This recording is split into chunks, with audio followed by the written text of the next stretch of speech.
Dunia ini menyimpan kengerian yang jauh lebih gelap daripada film horor manapun. Bayangkan, orang yang kamu anggap tetangga baik, guru pendiam, ternyata menyimpan rahasia yang mengerikan. Mereka adalah monster yang bersembunyi di balik wajah manusia. Tragedi nyata yang membuat bulu kuduk merinding dan membuktikan bahwa terkadang mimpi buruk justru ada di dunia nyata. Nomor pertama, Luis Alfredo Garapito yang dijuluki La Bestia atau sang monster dari Andes adalah salah satu pembunuh berantai paling mengerikan dalam sejarah dunia. Ia berasal dari Kolombia dan tumbuh dalam lingkungan penuh kekerasan serta pelecehan. Masa kecil yang kelam itu kemudian berkembang menjadi obsesi berbahaya terhadap anak-anak. Antara awal tahun 1990-an hingga penangkapan pada tahun 1999, Garapito diperkirakan telah membunuh lebih dari 140 anak laki-laki. Meskipun beberapa penyelidik percaya jumlah korban bisa mencapai hampir 200 orang, kasus ini menjadi salah satu tragedi terbesar di Kolombia karena banyak anak hilang dalam waktu singkat dan penyelidikan berjalan sangat sulit. Garapito kerap berpindah kota sehingga menyulitkan polisi melacak polanya. Hingga akhirnya pada tahun 1999, ia ditangkap setelah barang-barang pribadi korban dan bukti forensik ditemukan di tempat persembunyiannya. Pengakuan Garapito sendiri yang sangat detail semakin memperkuat bukti bahwa dialah pelaku utama dari rangkaian pembunuhan massal ini. Di pengadilan, Garapito dijatuhi hukuman lebih dari 1.800 tahun penjara. Namun karena hukum di Kolombia mengatasi masa hukuman, ia hanya dijatuhi maksimal 40 tahun. Hal ini menimbulkan kontroversi besar karena banyak pihak merasa hukuman itu tidak sebanding dengan jumlah korban. Hingga kini, nama Luis Alfredo Garapito La Bestia tetap dikenang sebagai salah satu figur paling kelam dalam sejarah kriminal modern, serta menjadi pengingat bahwa pelindung anak harus selalu menjadi prioritas utama. Nomor 2, Elizabeth Bathory adalah seorang bangsawan wanita Hungaria pada awal tahun 1600-an. Dikenal sebagai salah satu tokoh paling menakutkan dalam sejarah. Ia lahir dalam keluarga terpandang, kaya raya dan berkuasa. Namun di balik kehidupan mewahnya, Bathory disebut memiliki obsesi aneh terhadap kecantikan dan keabadian. Dari legenda yang berkembang, ia percaya bahwa darah gadis muda bisa membuat tetap awet muda dan cantik selamanya. Kisah-kisah mengerikan mulai muncul ketika ratusan gadis desa yang bekerja di istana menghilang secara misterius. Konon, Bathory bersama para pembantunya melakukan penyiksaan kejam, mulai dari pemukulan, pembakaran, hingga mutilasi. Beberapa catatan menyebutkan bahwa ia bahkan mandi dengan darah para korban demi mempertahankan kecantikannya. Walaupun sulit dibuktikan secara pasti, laporan jumlah korbannya sangat besar. Diperkirakan mencapai lebih dari 600 gadis muda. Ketika rumor semakin meluas, kerajaan Hungaria akhirnya melakukan penyelidikan pada tahun 1610.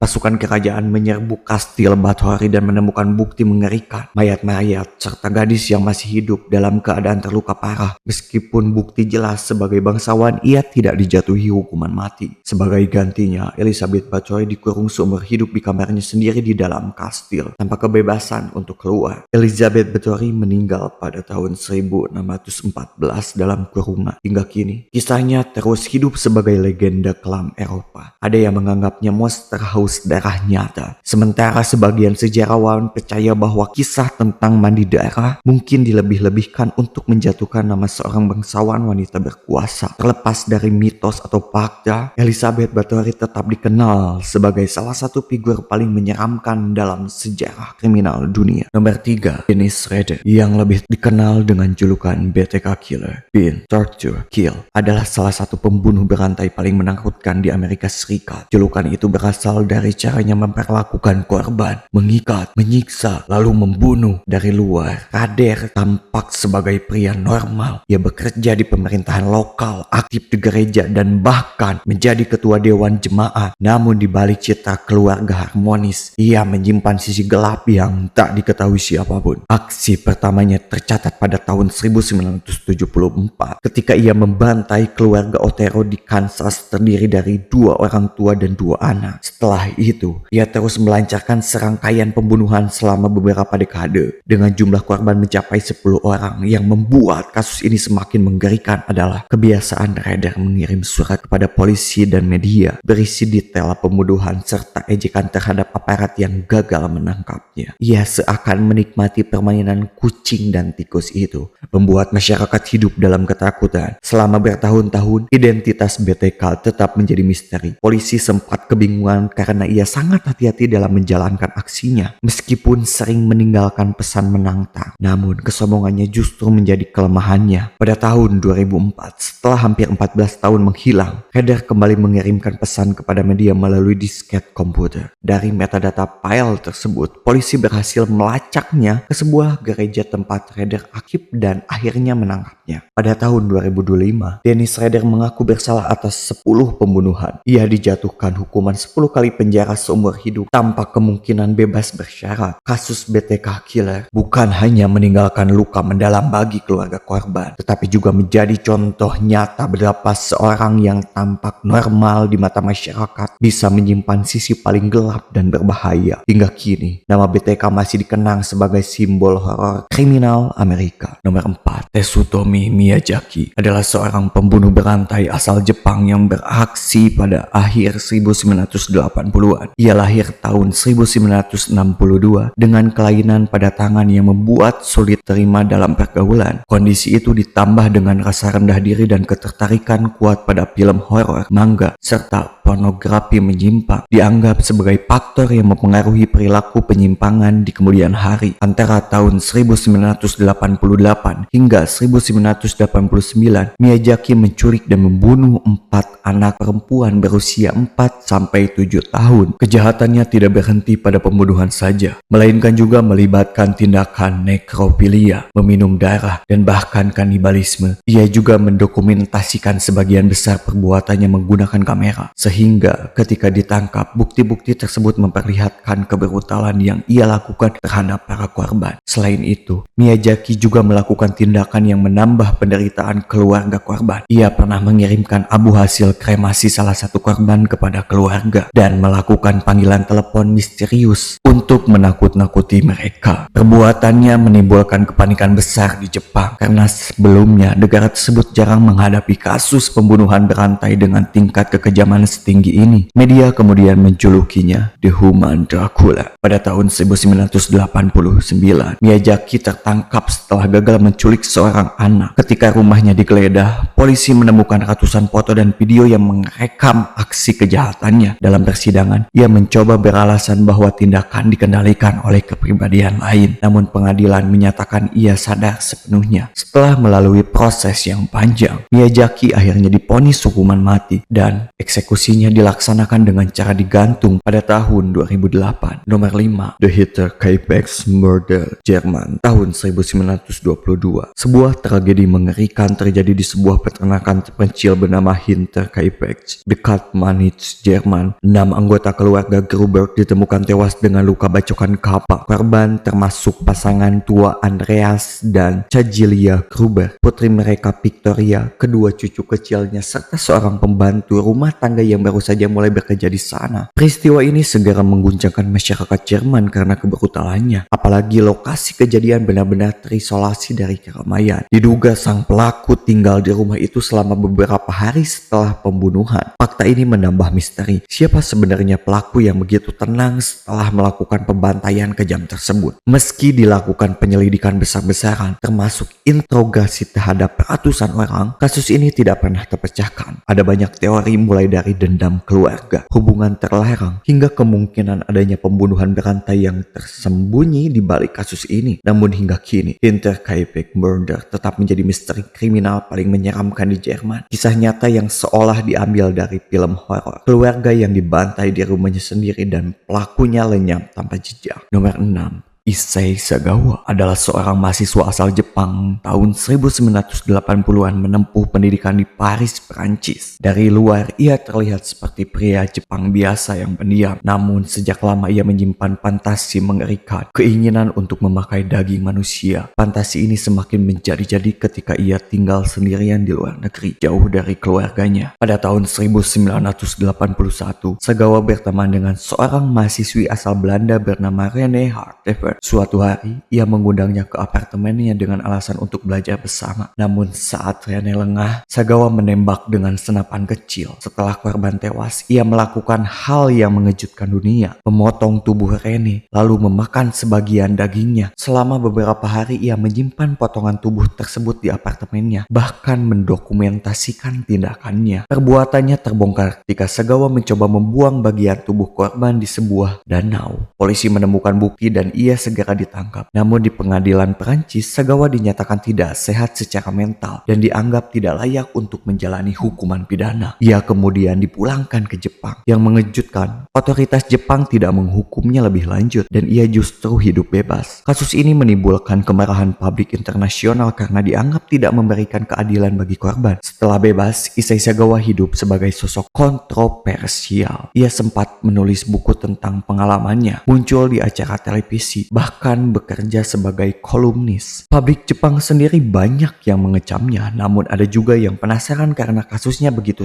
terkenal. Hingga akhir hayatnya pada tahun 2022, Sagawa tetap dikenang sebagai salah satu kasus kriminal paling aneh dan mengerikan di dunia karena ia melakukan kanibalisme nyata namun tidak pernah benar-benar dihukum atas perbuatannya. Nomor 7. Andrei Chikatilo. Pria berkacamata yang tampak biasa ternyata adalah salah satu pembunuh berantai paling mengerikan di dunia. Ia lahir di Ukraina saat masa kelaparan besar. Masa kecilnya penuh trauma, hidup miskin, sering kelaparan, bahkan mendengar kabar bahwa kakaknya dimakan oleh tetangga karena putus asa. Saat dewasa, ia juga mengalami impotensi yang membuatnya rendah diri. Semua luka itu berubah menjadi dorongan gelap yang akhirnya meledak dalam bentuk kekerasan brutal. Tahun 1978, Chikatilo mulai memangsa korban. Modusnya sederhana, tapi mematikan. Ia mendekati anak-anak atau wanita di stasiun, terminal, bahkan jalanan sepi. Dengan tawaran permen, makanan, atau hadiah kecil, ia membujuk mereka untuk ikut begitu sampai di hutan atau tempat terpencil. Wajah guru pendiam ini berubah jadi monster. Ia menyiksa, menusuk, menggigit, bahkan mencukil mata korban. Tubuh mereka sering dimutilasi dengan cara yang sangat sadis. Dalam lebih dari 1 dekade, Chikatilo membunuh lebih dari 50 orang, meninggalkan jejak teror di setiap sudut Rostov.